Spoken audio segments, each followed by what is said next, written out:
Рахмат, ана могу 2-3 күндөн бери элечи интернет булактарында аябай эле коомдук талкуу болуп атат, өзүнчө эле жанагындай болуп терс айтылуулар дагы болуп атат да. И анча-мынча инвесторлор да ойлонуп калды да. Могу мен деле ойлонуп отуруп ошого суроо жаралып атат да. Жанагы Ысык көлдөгү Акун пансионат боюнчачы. Мына бердиңер, кызыл китебин берсиңер, башкасын берсиңер. Инвестор келди, ошол эле жанагы биздин жарандар салыптыр, башкасын кылыптыр. Кызыл китептерин бериптир, ичиндеги коттедждер сатылып бүтүптүр. Эми кайра мамлекетке алып атасыңар. Кандайча бул? Бул боюнча хронологиясын толугу менен билген адисим айтып берсин.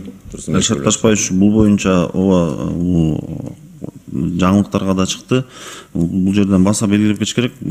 Кадастр мамлекеттик мекемеси же болбосо бул жерден Айыл чарба министрлиги бул каттоо гана мекеме. Бул жерде сот териштирүү болуп, ошонун негизинде жокко чыгарып атат иш кагаздарын баарын тең. Бул жерден бизге кандай кагаз келсе, биз ошонун негизинде каттап, анан белгиленген тартипте документтер беребиз. Эми бул жерде эмне обязательно салып өтүп, ишке кирип, анан кийин баарды иштеп ошо баштагандан кийин анан жанагысы болот. Буга чейин салганга чейин болбойт беле ушуну көтөрсөчү?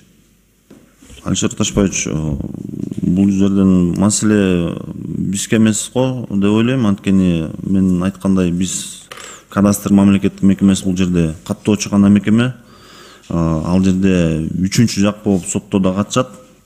Сотко катышканда ал жанагы регистрационный ишти гана алып барып эле ошол жерден сотко тааныштырууга берет. Ал эми сотко берүүчү жана аны жокко чыгаруучу сот, а сотко берүүчү да бул жерде прокуратура чыгып атат. Эми мисалы сот боюнча жана суроолор көп да.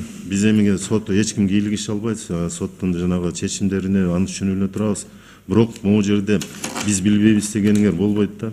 Бул кадастр деген Кыргыз Республикасы үчүн силер ошол бардыгын регистрация кылган, биринчисинде, экинчи, бардыгы силерден өтүш керек. Силерде эсли жок болсо анда айткыла, силерден башка кайсы орган бар? Эл, журт, биз кимге ишенишибиз керек? Ушулардын берген актысы, кызыл китеби эртең дагы башка акмат, ташмат келип туруп отмена кылып салбайт деген. Же бир сот отуруп туруп райондун соту чечимин чыгарып салбайт.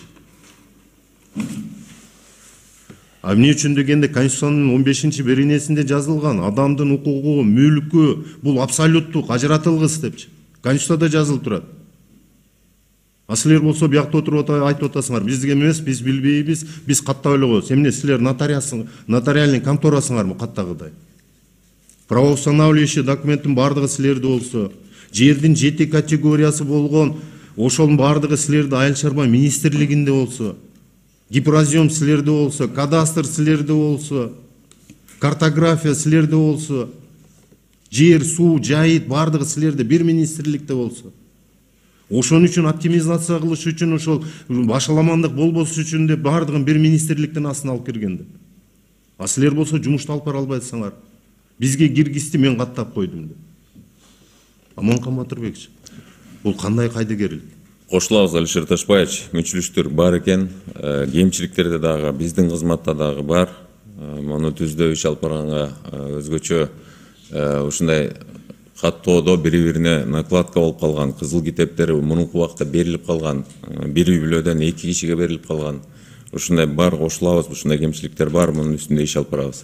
Эми сиз жаңы министр болуп келдиңиз да, таза барактан баштасаңыз, онда жанагыларын карап, жанагы понятие менен эмес, жана түшүнүк менен эмес, же башка беркилер эмес, мыйзам чегинде жумушуңузду алып барсаңыз деген гана өтүнүч да.